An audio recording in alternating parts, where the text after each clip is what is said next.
भाष्य भी है, उसी का भी हम लोग देखेंगे। यहाँ पर जो नचिकेता का वैराग्य दृढ़ होने के नाते यमराज उनको प्रलोभ दे रहा है। इसी मंत्र में से लेकर और 3 मंत्र भाष्य कल तो अन्वयार्थ देखा था, इसका अभी भाष्य देखेंगे। एवं मुक्त्वा अपि पुनः प्रलोभयान उवाचा मृत्यु। वैसा बोलते हुए ही पुनर्मृत्यु जो यमराज फिर नचिकेता को प्रलोभन दे रहा है। शतायुषा शतम वर्षाणि आयुषी येषां तान शतायुषा, जो जिसका 100 साल आयु है, वही इसी यहाँ पर 100 वर्ष की ही शतायु कहा गया है। और जिनकी ऐसे शतायुष पौत्र है, वैसा शतायुषा पुत्र पौत्रान वृणीष्व, शतायुष वाले पुत्रों को और पौत्रों को, जो अपना पुत्र अथवा पुत्रों का बाद भी अगले पीढ़ी पौत्र जो नाता नाती इत्यादि, उन लोगों को भी मांग लो। किंचा गो आदि लक्षणान, अभी गो आदि लक्षणान बहून पशून अस्ति हिरण्यम इत्यादि गो आदि लक्षणों से यहाँ बताया बहून पशून अस्ति हिरण्यम इत्यादि। माने अब जितने गो चाहिए, धन चाहिए, वो भी ले लो, क्योंकि वैदिक समय का धन था गो, गाय ही धन था, इसलिए जितने भी धन चाहो वो सब कुछ मांग लो, यह बात यहाँ पर कह रहा है। और अस्ति गो गाय आती हिरण्य इत्यादि ये सब मांग लो। हिरण्यम अस्ति च हिरण्यम च अस्ति हिरण्यम, अश्वान च घोड़े भी मांग लो। किंचा भूमे पृथिव्याम, अब जितने पृथ्वी चाहिए, बड़े पृथ्वी का अधिपति बनो, मतलब महाराज, राज्य भी चाहो मैं देऊंगा, ये कह रहा है। महत विस्तीर्णम आयतनम आश्रयम मंडलम साम्राज्यम, माने महान साम्राज्य को आयतन आप मांग लो, मैं दे देऊंगा। ऋणीश्व किंचा सर्वम अपि एतत् अनर्थकम स्वयं चेत अल्पायु इति अतः आहा। अगर ये सब होने के नाते, अगर यमराज ने घोड़ा भी दे रहा है, हाथी भी दे रहा है, स्वर्ण भी दे रहा है, ये सब महा साम्राज्य का राजा भी बना रहा है, तो फिर आयु कम हो जाए तो इसका कोई मतलब नहीं रहेगा। इसलिए अभी बोल रहा है स्वयं च जीवा इत्यादि, माने आप जितने जीना चाहते हो उतने तक तुम जियो। पहले पुत्र पौत्र को तो 100 साल वाला बोला, पुत्र और पौत्र को, और स्वयं नचिकेता को तो बोल रहा है तुम जितने साल चाहो उतने साल जियो। स्वयं च जीवा शरदो यावद इच्छसि इत्यादि, स्वयं च जीवा तम जीवः धाराया शरीरम समग्र इंद्रिय कलापम, माने अपना जीते हुए भी कई बीमारी से नहीं, इंद्रिय कलाप सक्षम हो, सभी आंख पैर सब शरीर मस्तक सब अंग दृढ़त्व हो, बलिष्ठ हो, ये वैसा कह रहा है। शरदा वर्षाणि यावत इच्छसि जीवितुम, आप जितने जीवन को आप जीना चाहते हैं आप उतने जीवन मांग लो, पूरा एक कल्प तक। मेरा अभी यम धर्मराज इस कल्प में जितने दिन रहेंगे उतने दिन कल्प पर्यंत भी जीवन मांग लो, देने का तैयार हूं। वैसा यमराज ने नचिकेता को प्रलोभन दे रहा है। फिर हर आदमी तो चाहता है, भौतिक स्तर पर हर आदमी इसके लिए ही प्रयास करता है। हर आदमी का वित्त मतलब सबको प्रिय होता है, बूढ़े से लेकर बच्चे तक वित्त कौन नहीं चाहता है, हिरण्य अस्थि आति इत्यादि। और ये सब नचिकेता को प्रलोभ दिखा रहा है। फिर वैसे तो भी नचिकेता कुछ नहीं बोला, ना हाँ बोला ना कुछ नहीं बोला, मतलब उनका वो मानने का इच्छा नहीं था। तभी नचिकेत इसको देखकर यमराज और भी सुना रहे, अरे मैं इतने बोलने पर भी ये तो कुछ नहीं बोला, हाँ मैं लेऊंगा वैसा बोल के कुछ नहीं बोल रहा है। इसलिए फिर अगले फिर सुना रहे। अगर ये 26 मंत्र में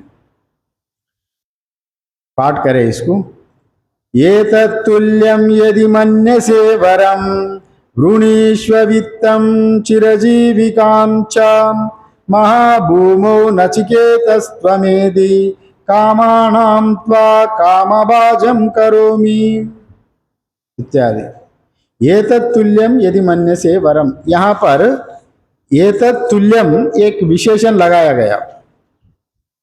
यह ये तत्तुल्यम अन्वयार्थ में, यदि तुम जो वरम अन्य कोई वर ये तत्तुल्यम इसकी बराबरी का जो मन्य से मानते हो तो उसको भी मांग लो। ऋणीश्वा वित्तम जो धन संपदा चा और चिरजीवी कामचा, धन संपदा भी मांग लो, चिरजीवी भी मांग लो। पहले भी मंत्र में ही बताया गया चिरजीवी का बोले, फिर यहाँ पर दोबारा भी यहाँ बता रहे चिरजीवी कामचा इत्यादि, माने लंबा आयु को भी मांग लो। और नमो नारायण। और नचिकेता, हे नचिकेता, त्वाम तुम महाभूमौ विशाल भूमंडल या साम्राज्य को भी इसको भी मांग लो। और त्वा तुम्हें कामानाम काम्य वस्तुओं के कामभाजम यथेच्छ भोग में समर्थ करोमि बना देऊंगा। यहाँ पर कामानाम कामभाज्यम करोमि, कामानाम त्वा कामभाजम करोमि कहा गया। इसका थोड़ा विस्तार से देखेंगे तो यहाँ पर ये तत्तुल्यम कहा गया। ये तत्तुल्यम मतलब यहाँ विशेषण क्यों लगाया? मैं मजबूरी नहीं कर रहा हूँ आपको, जो पहले मंत्र में बताया शतायुषा पुत्र पौत्रान ऋणिषा बहुन पशुन अस्ति हिरण्यम अश्वान, उसी का ही मैं मजबूरी नहीं कर रहा हूँ, उसी का ही ले लो बोले। अगर वो चाहे तो तुम जो तुम्हारा मर्जी है मन में वो सब मांग लो, मैं देने वाला हूँ, ये कह रहा है। ये विशेषण ये तत्तुल्यम कहा गया। जो पहले वरदान में जो कहा गया उसी का ही नहीं है, और इसके बावजूद तुमको उसका समान वाला जो जो है वो भी मांग लो, अगर उसी का भी मांग लो और दूसरा नया भी कुछ मांग लो। यहाँ पर यमराज ने नचिकेता को यहाँ इस प्रलोभन दे रहा है। और वित्तम चिरजीवी कामचा, वित्तु धनु पश अस्थि हिरण्य इत्यादि ये सब वित्त में ही आता है। मैं पहले भी कहा गया वित्तम दो प्रकार का होता है, और एक मानुष्य वित्त एक दैवी वित्त। यहाँ पर जो कह रहा है ये मानुष्य वित्त ही कह रहा है, माने ये सब दैव वित्त तो ये उपासना से ये होता है। कल बताया था कर्मणा पितृलोके देवया विद्या देवलोके, माने जो दैवी वित्त देवलोक जाने वाला उपासना से सिद्ध होता है। और अभी जो वित्त बता रहा है ये लौकिक वित्त ही बता रहा है। यहाँ पर यहाँ वित्तम चिरजीवी कांचा, वो वित्त लेकर इसको लेकर चिरजीवी हो, मतलब जब तक तुम जीने का इच्छा रहो तब तक तुम जियो, इसका आनंद लो, ये बात यहाँ पर कह रहा है। चिरजीवी कामचा मीन्स पहले भी लंबा आयु का बारे में पहले मंत्र में भी बताया चिरजीवी कामचा इत्यादि, यहाँ फिर दोहरा रहा है क्योंकि नचिकेता को याद दिला रहा है तुम लंबा आयु वाला हो। क्योंकि अगर नचिकेता को प्रलोभन वैसे ही दे रहा है, तुम लंबा आयु वाला हो, लंबा आयु वाला हो, तो उनको भी मन में वो लंबा आयु जीने का कामना ना होते हुए भी उनको मन में कामना उठेगी, हाँ हमको लंबा आयु जीना है, ये कामना उठ के हाँ ठीक ठीक है ये वर दे दे हो वैसा कहेंगे बोले। फिर दोबारा इस मंत्र में भी लंबा आयु का बात में ये बात कह रहा है, चिरंजीवी कामचा पहले भी कहा अभी भी फिर कह रहा है। यहाँ महाभूमौ नचिकेता वृणीश्व इत्यादि, महाभूमौ पहले भी ये मंत्र में तुम महान भूमि का राज्य को भी ले लो, ये भी वैसे ही पहले जैसे ही यहाँ पर अध्यारोह करना चाहिए। पहले भी कहा भूमि का बारे में, अभी भी इसी मंत्र में भी भूमि का बारे में कहा गया। महाभूमो महान भूमि की ले लो। और दूसरा थोड़ा महत्वपूर्ण है, यहाँ दो ही नया आया, ये तत्तुल्यम जो विशेषण है वो ये तत्तुल्य मतलब इसी का समान, और दूसरा भी मांग लो, इसको भी मांग लो, चाहे तो वो दोनों को भी मांग लो, तुम जो चाहो वो भी मांग लो, ये बात वो पहले कहा गया। अभी जो कामानाम था कामभाजम करोमि, बाकी बीच में जो है वो पहले मंत्र में भी वो दिया गया। यहाँ थोड़ा बहुत ये कामानाम त्वा कामभाजम करोमि थोड़ा इंपॉर्टेंट है। यहाँ कामानाम त्वा कामभाजम करोमि, यहाँ दो बात कहा, काम और कामभाजम, मतलब नचिकेता को यहाँ कामना वाला कराएंगे भगवान। कामभाजम करोमि मतलब इंद्रियों, तुम्हारा इंद्रियों को सक्षम बनाऊंगा, मन में कामना उत्पन्न करूंगा, ये बात कह रहा है। जैसा किसके पास भोजन है, खूब भोजन है, भोजन है उनको भूख नहीं है, उनका घर में भोजन है, वो तो भोजन बना के रख दिया, उनका पास भूख नहीं है, और भोजन का क्या प्रयोजन, प्रयोजन नहीं रहेगी, भूख रहे तो ही भोजन खाएंगे ना। और जिसका पास खूब भूख है, उनको खूब भूख लग रहा है, मन में कामना खूब है भूख, किंतु उनका पास भोजन नहीं है, वो भी वृथा ही होगा। जिसका पास भोजन है मगर भूख नहीं है तो वो भी वृथा है, जिसको खूब भूख लग रहा है मगर भोजन भी नहीं है वो भी वृथा ही है।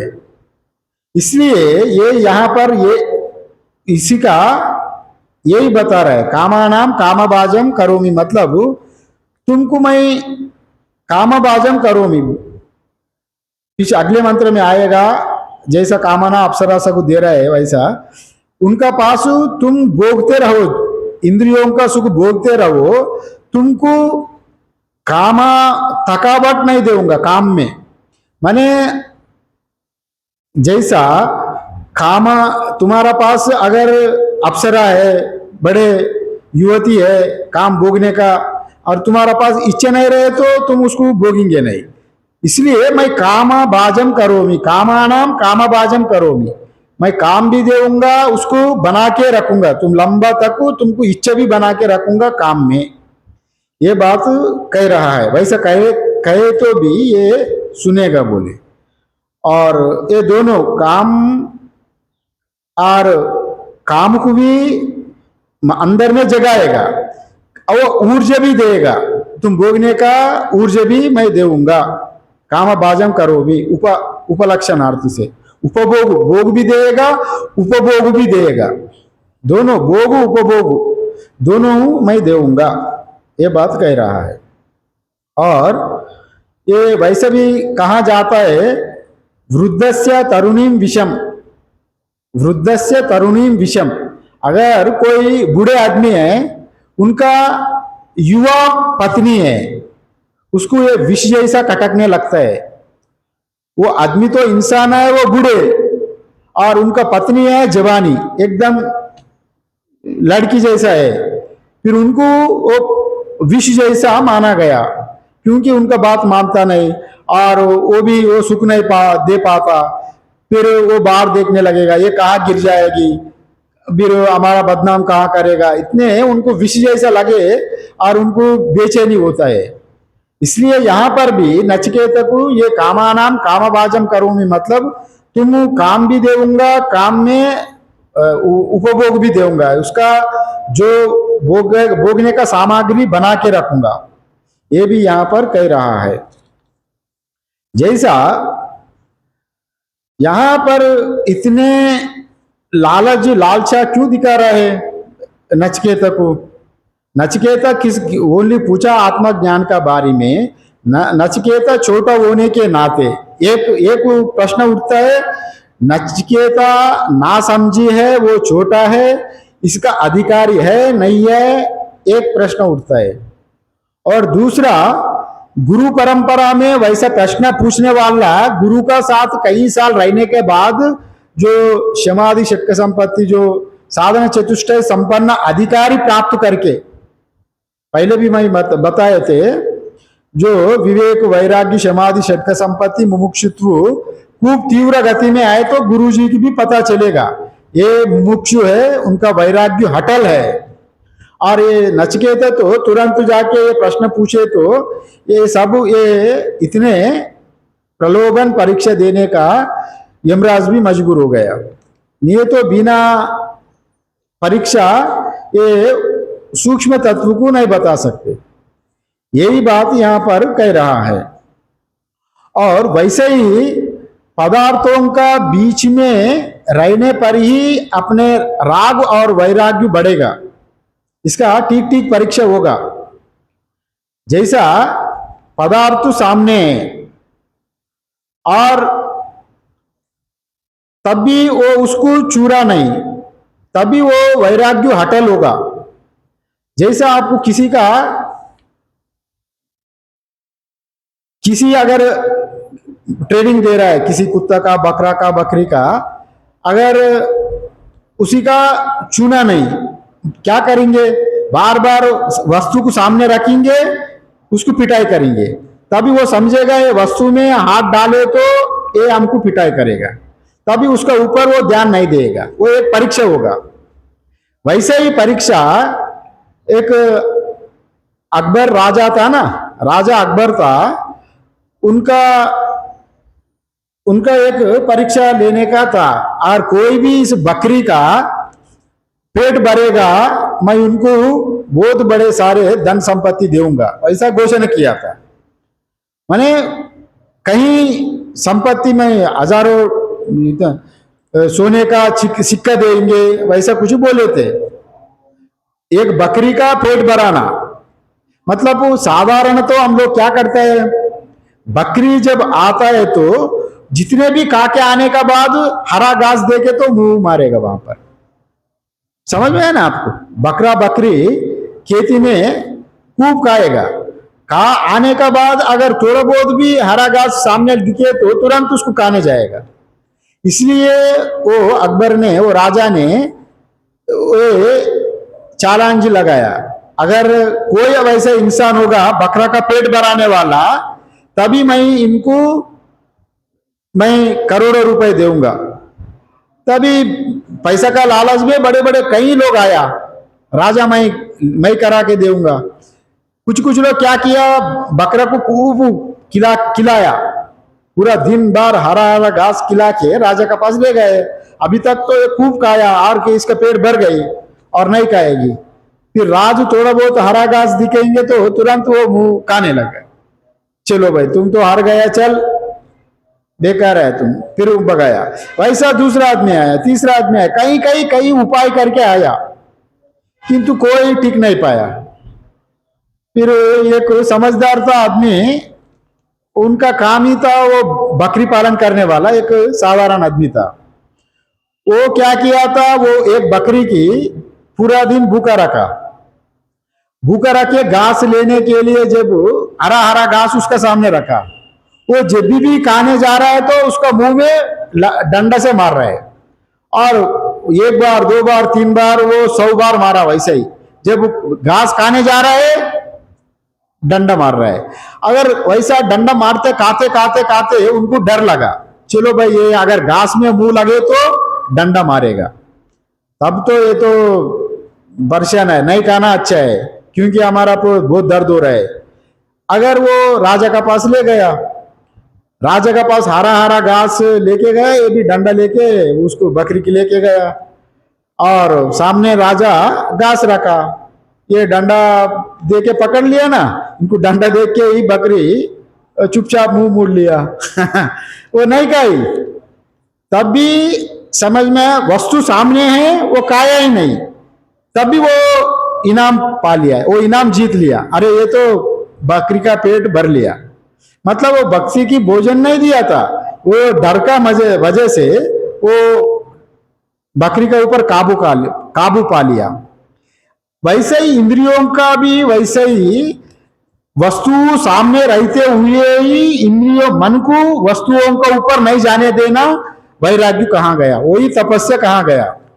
एकांत में जाके जंगलों में तपस्या करना, तपस्या नहीं, वैसा ठीक नहीं हो पाता है, वैसा भी संतों को बताया गया।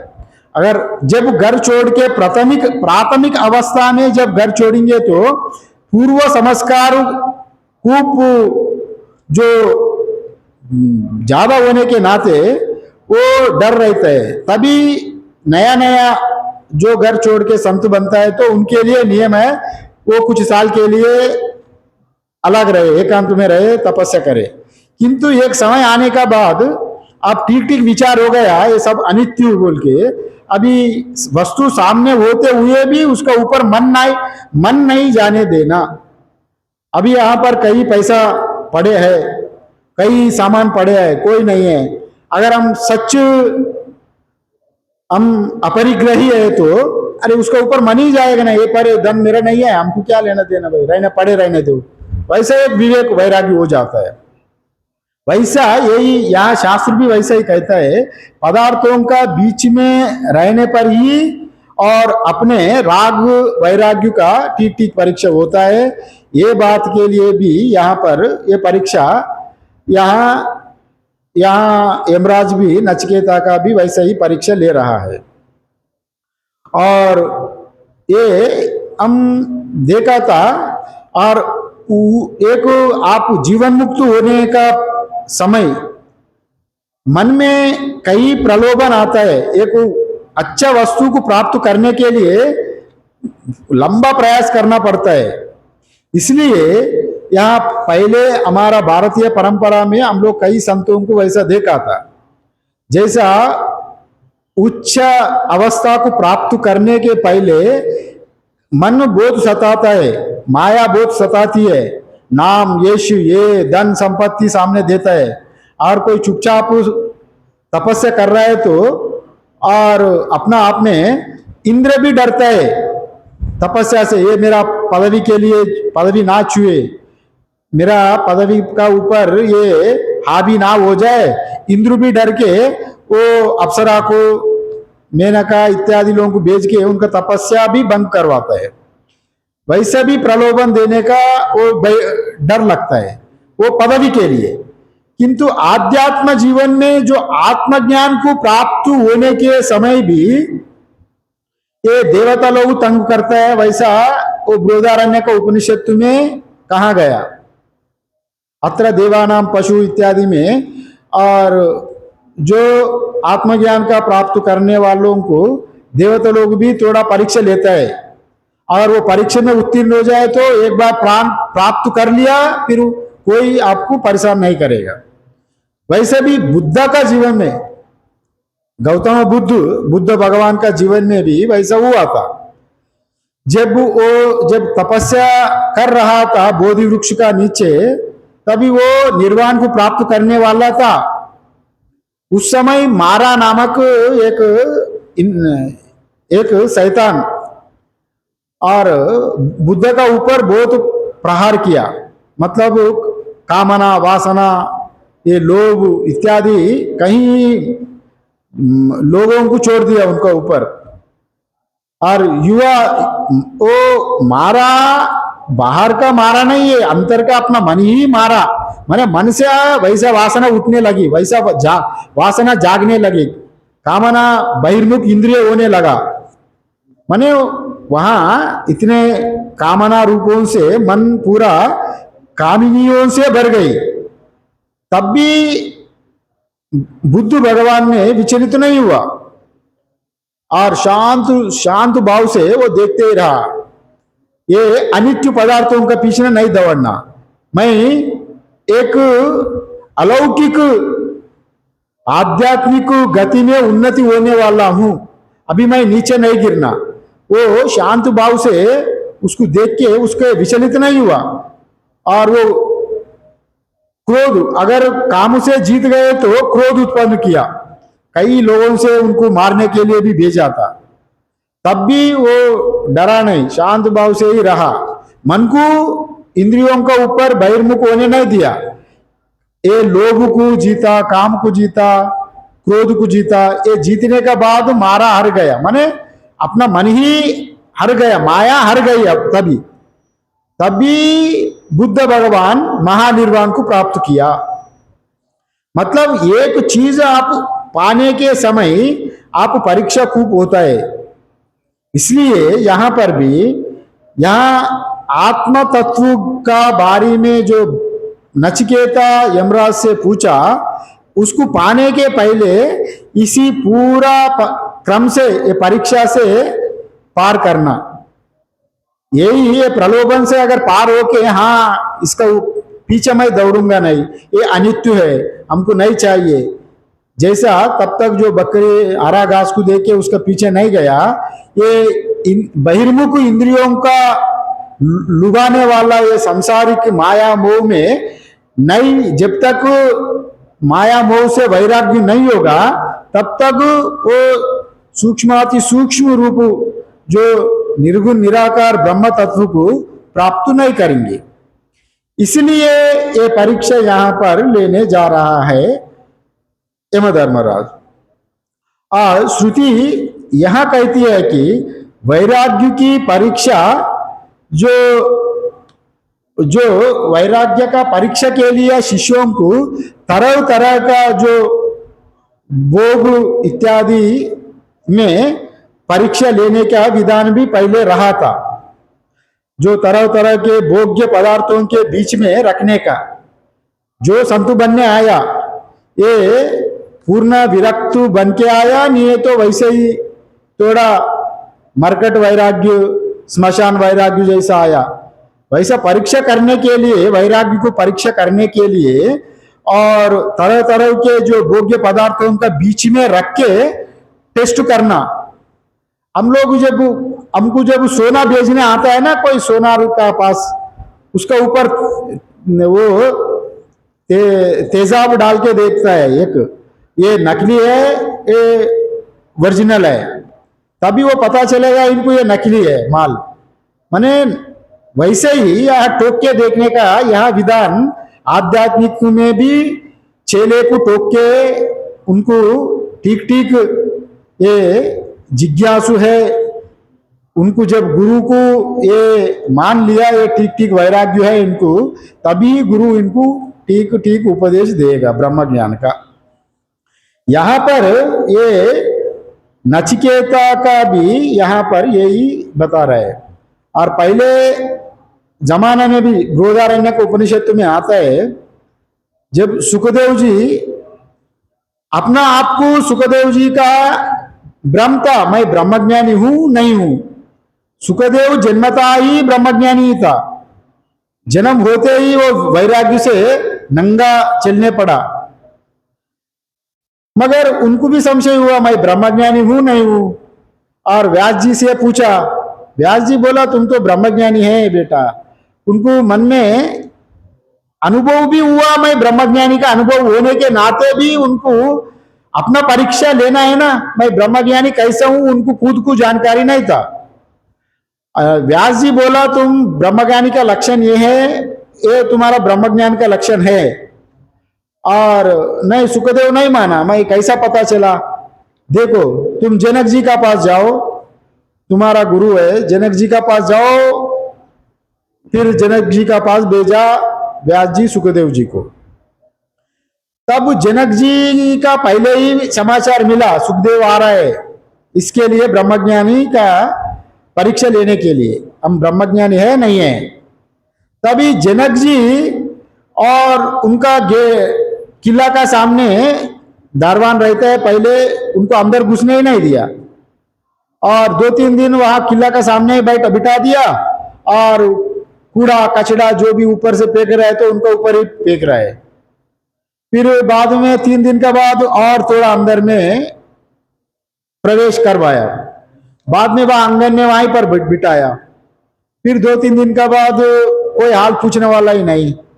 फिर 3-4 दिन का बाद और 3-4 दिन का बाद जनक जी फिर उनका पास बुलाया। माने उनका शरीर से उनका कोई संबंध नहीं था।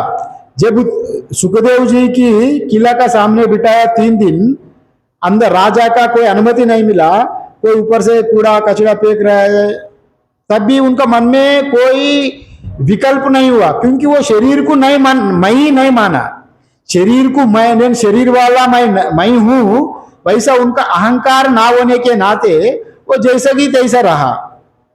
फिर अंत में उनको परीक्षा कराने के लिए, ये तो काम से, लोभ से, क्रोध से तो जीता हूं, काम नहीं जीता, क्रोध का उनका परीक्षण किया गया, लोभ का क्रोध का परीक्षण हुआ उनका। फिर बाद में उनको कामना का परीक्षण करने के लिए और सुखदेव जी ने उनका हाथ में एक तेल का कटोरी देके एक नग्न स्त्रियों का बीच में घुमाया। वो लोग नाच रहे हैं, डांस रहे, नाच गाना बज रहा है, मृदंग चल रहा है, स्त्रियों का बीच में वो अंग भंगिमा में वो लोग नाच गाना उनका सामने, रास्ता का सामने। सुखदेव का मन विचलित होता है नहीं होता है, वो जनक जी परीक्षा कराने के लिए, किंतु सुखदेव जी का मन विचलित नहीं हुआ, एक बूंद भी तेल नीचे नहीं गिरा के पहुंचा दिया। तब भी जनक जी ने बोला तुम ब्रह्मज्ञानी हो। तभी अरे ये बात तो मैं पहले से ही जानता हूं, मेरा अनुभव जो है, मेरे पिताजी जो बोला आप भी वही बोला है, नया क्या है। फिर नया बोल के कुछ होता ही नहीं है, तुम ब्रह्मज्ञानी है। ब्रह्मज्ञानी का लक्षण बताते हुए फिर पूरा तभी उनको समझाया। यही होता है परीक्षा, बिना परीक्षा जितने परीक्षा होता है उतने ठोस निकलता है। यही पर भी वहां सुखदेव को जैसा हुआ, इसलिए वहां परीक्षा लेने के लिए यहाँ नचिकेता का भी यमजी परीक्षा ले रहा है। यही बात यहाँ कहा गया। और थोड़ा भाष्य देखेंगे। भाष्य में यहाँ एतत्तुल्यम एतेन यथा उपदिष्टेन सादृशम अन्यम अपि यदि मन्यसे वरम ताम अपि वृणीष्व। मैं पहले बताया था ना, इसका तुलनात्मक और कुछ भी वर अगर आप चाहे, इसका बराबर ही हम जो बोला था पहले मंत्र में, आप वो भी मांग लो, मैं वो भी देऊंगा, उसका सादृश्य अन्य न अपि यदि मन्य से वरम ताम अपि वृणीष्व। अगर तुम उसका ही नहीं, पहले जैसा वर उसका तुलनात्मक ना होते हुए भी उसका भी ले लो, एक्स्ट्रा तुमको जो अच्छा लगे वो भी ले लो। माने पहले मैं जितने बोला शतायुषा पुत्र पौत्रान वृणीष्व इत्यादि रूप में, वो पूरा ले लो, फिर तुम नया भी कुछ ले लो, वो भी देने के लिए मैं तैयार हूं। किंचा वित्तम प्रभूतम हिरण्य रत्न आदि, वित्तम मतलब यहां बता रहे, प्रभूतम हिरण्य रत्न आदि वित्त रूप में कहा गया।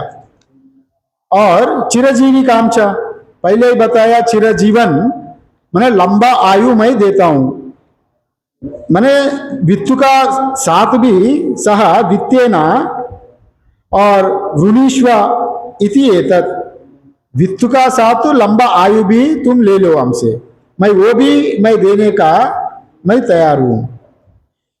किम बहुना, बहुना किम बहुना मतलब महाभूमौ महांत्यम भूमौ राजा।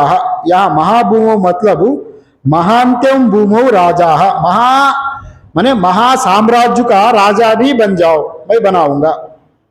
महाभूमौ का अर्थ दिया गया महांत्यम भूमौ राजा, माने एक बड़ा साम्राज्य, चक्रवर्ती सम्राट का अंदर में कितना राज्य रहेगा, इतना भूमि भी तुम ले लो, वो भी देने के लिए मैं तैयार हूं।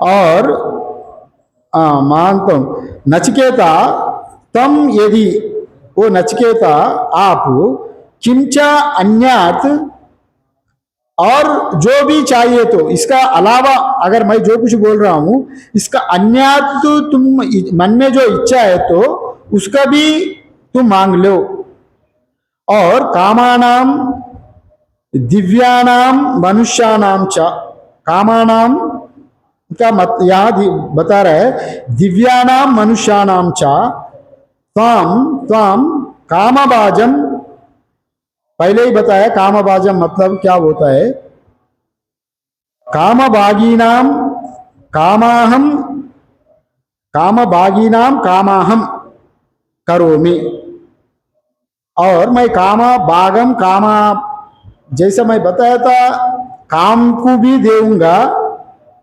तुम्हें दिव्य तथा मानवीय भोगों का भोक्ता बना दूंगा मानवीय भोगों का भोक्ता बना दूंगा माने वो भोगने का कामना भी दूंगा भोगने का भोक्ता भी बना दूंगा माने भोग में सक्षम कराऊंगा ये बात कह रहा है सत्यम यहाँ सत्यम संकल्पो ही अहम देवः सत्य संकल्पो ही अहम देवः तो यमराज कह रहा है मैं सत्य संकल्प वाला देव हूं मैं यमराज मिथ्या कभी नहीं बोलता इसलिए यम जो यम को धर्मराज कहा जाता है यम धर्मराजा उनका नाम ही धर्म का विशेषण दिया गया उनको यम मीन्स मृत्यु है उनको धर्मराजा भी कहा गया माने यम किसी का साथ भेदभाव नहीं रखता सबको समान भाव से जिसको जितने भोगना यमलोक में रखना है उतने एक मिनट भी ज्यादा नहीं रखता और जिसको मृत्यु जब होना उसी समय उनको उतने ही मृत्यु का समय ले जाता है आगे पीछे आके तुम्हारा समय आ गया चलो मेरा अभी बहुत काम है मैं दूसरा काम करना है चलो तुम आ जाओ मेरा यमलोक में वैसा नहीं करेंगे ठीक उनका जितने कर्मफल का भोग है उतने उसी समय आके वो ले जाएगा यही यहां पर बता रहा है वो यमा धर्मराज है और सत्य संकल्प ही अहम देवा वो सत्य संकल्प वाला मैं देव हूं देवा मतलब द्योतनाथ देवा दिव्यात देवा प्रकाशनाथ देवा द्योतनाथ दिव्यात प्रकाशनाथ इति देवा माने सबको प्रकाशन देने वाला सबका अंदर में जो अंतर्यामी रूप में क्या हो रहा है सबको देखने वाला यही प्रकाश है उनको ये सत्य संकल्प वाला देव यहां पर कहा गया और तुम्हें दिव्य तथा जो मानवीय भोगों का भोक्ता बना दूंगा क्योंकि मैं सत्य संकल्प वाला देवता हूं मेरा कहा कभी निष्फल नहीं होता है मैं जो कुछ कह रहा हूं ना उसका कभी निष्फल नहीं होगा मैं जो कह रहा हूं वो बात पूरा पूरा हो जाएगा मेरा मिथ्या नहीं बोलता हूं मैं सत्य बोलने वाला हूं वैसा ये बताया गया और ये इतने प्रलोभन क्यों दे रहा है यहां पर आप मैं सत्य संकल्प वाला हूं मैं देवता झूठा नहीं बोलूंगा ये नचिकेता को लुभाने के लिए तुम ये वर को मत मांगो दूसरा कुछ भी मांगो मैं देऊंगा और इतने लुभा रहा है उनको तब भी ये नचिकेता हडिक है पहले हम लोग वैसे भी देखा था भगवान बुद्ध का जीवन में जब छोटा बालक था बुद्ध भगवान उनके लिए रंग भवन बनाया गया एक रंग भवन माने सुंदरी सुंदरी स्त्रियों के साथ एक भवन बना के उनको उसमें प्रवेश किया करते थे करने के लिए राजा शुद्धोधन अपना पिता ही बुद्ध भगवान को भटकाने के लिए प्रयास किए थे माने ऐसा क्यों किया जो भगवान बुद्ध का जीवन में योग लिखा था ये महान संत बनेगा और इसी का वजह से एक महान संत था असित मुनि बोल के वो भविष्यवाणी किए थे ये शुद्धोधन जो राजा था उनका पुत्र संतान नहीं हुआ और बहुत 6-7 साल का बाद एक संतान हुआ और ये बुद्ध जन्म हुआ उनका कुंडलिनी देखे तो उनका राज्य बनने का योग्य नहीं था, ये साधु बनने का योग्य था। और वैसा ये संत जी ने सुनाया उनको, उनको देख के ही ये महान अवतार पुरुष है, ये महान संत बनेगा, सबको मार्ग दिखाएगा। वैसा ये असित मुनि जी बोले तो शुद्धोधन को गुस्सा आया, इनको मैं संतु बनने नहीं दूंगा, ये तो मैं अकेला लड़का है, और ये संतु बनेगा तो राज्य कौन करेगा। इसलिए उनको बचपन से ही बाहर का प्रपंच नहीं दिखाया, और खूब भोग में ही नियुक्त करने के लिए रंगमंच भी बना के वेश्या लोगों का साथ, सुंदर स्त्रियों का साथ रमन करने के लिए बुद्ध भगवान को भी प्रेरित किए करने के लिए प्रयास किया गया। तब भी बुद्ध भगवान अडिग था, ये माया मोह में नहीं फंसा, तब भी ये महान संत बन गया। इसलिए अगर कोई भी महान बनना है तो ये महान बनने का लक्षण यही होता है, उनका ये बाहर नहीं दिखता है। और महान विभूतियां एक हम बड़ा से बड़ा बांब बनाए तो अभी एटम बम बनाना है तो कितने बड़ा विस्फोटक होगा, कितने लोगों का परेशान होगा, तब भी वो एक मजबूत बम बनता है। वैसे ही एक महान पुरुष भी बनना है तो पूरा दुनिया को आलो दिखाना वाला एक महान पुरुष बनाने का पहले भी वैसे ही माया भी उतने भी प्रहार करता है। वो जितने महान बनने के लिए वो उनका स्रोत है, आगे बढ़ रहा है, माया भी उतने ही ताकत से उनको धक्का देगा, उतने ही गिराने के लिए प्रयास करेगा। और अगर वो विचलित ना हो जाए तब भी वो महान बन पाएगा। ये बात बाइबल में भी आता है। जब जीसस क्राइस्ट, जब सातान जो डेविल बोला जाता है, क्राइस्ट जो ईसा भी जब उनका पूर्णता प्राप्त करने के समय और सातान सामने आके प्रलोभन देता है, तुमको ये बना देऊंगा, राजा बना देऊंगा, धन संपत्ति देऊंगा, ये सब देऊंगा, यश देऊंगा, तुम इसे छोड़ दो। तब ईसा भी नहीं माना। ये तो पर अंत में ये बोला गया, तुमको लोग पूजा करेगा, तुम सन्मार्ग में ही रहो, लोग तुमको पूजा करेगा। और बाद में और उसी से जैसा नचिकेता जैसा उन भी अटल था और माया मोह में नहीं फंसा, तब भी वो जीसस क्राइस्ट बना। मतलब जो महान बनने का पहले माया भी उनको उतने पकड़ने के लिए जाती है, पीछे खींचने के लिए। इसलिए संतों का भी किसी एक मार्ग में उच्च ऊपर जाने के लिए जाते समय और उनका परीक्षा खूब होती है। ये सन्मार्ग में भी होता है, लौकिक जीवन में भी होता है। और लौकिक जीवन में भी अगर साधारणतः हम लोग देखेंगे तो कोई आईएएस आईपीएस बनना है तो उनका कितने टेस्ट करना पड़ेगा। मैंने पहले ये टेस्ट लिखो, पहले फिर वो इंटरव्यू में जाओ, इंटरव्यू में जाने के बाद उनको ये पूछो वो पूछो, इतने होने के बाद वो अगर टिकेंगे तो महान, तभी उनको घोषित किया जाएगा, ये बड़ा अधिकारी बनेगा। अगर ये लौकिक जीवन में इतने परीक्षा होता है तो फिर आध्यात्मिक जीवन में और कहने का क्या है। इसलिए यमराज नचिकेता को ये प्रलोभन देकर परीक्षा कर रहा है। और एक मंत्र है प्रलोभन का, वो कल का समाप्त हो जाएगा। कल प्रलोभन का आकर मंत्र है वो 25 मंत्र, और थोड़ा देख के बार हम लोग आगे विचार करेंगे। अभी समय का इतने। ओम पूर्णमद पूर्णमिदं पूर्णात् पूर्णमुदच्यते